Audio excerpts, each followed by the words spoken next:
Well, the Scottish Prison Service is delivering a stark warning today, with custody numbers soaring to 8,430 people. That's 600 more than our prisons were designed to accommodate. The SPS chief executive says the level of overcrowding is already impacting their ability to support rehabilitation and build safer communities. Concerns already shared by those campaigning for changes to the system.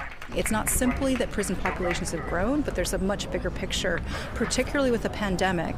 The pandemic in some ways has not ended in prison. People are still locked in their cells 22 to 23 hours a day, and they're waiting for court times much, much longer. So you're still seeing people in remand waiting 1 year, even 2 years, and that is causing a huge issue for loss of hope.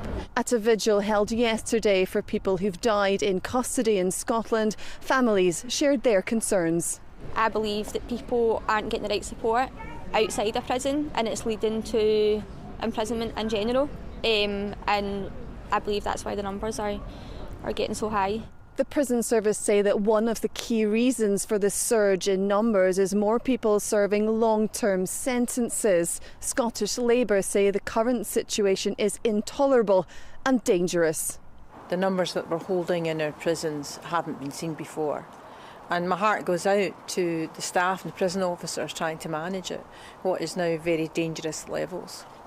But I do think that in the 18 years that the SNP have been in government, they could have planned for changes in the prison population.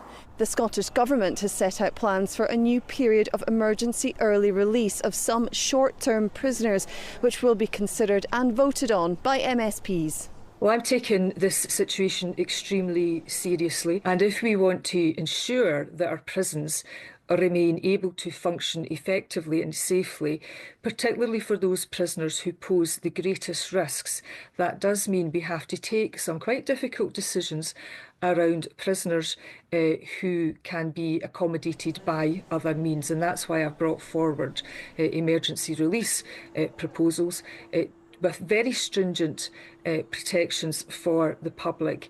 For now, the Scottish Prison Service are simply repeating their warning that further action is needed to support all those living and working in Scotland's prisons.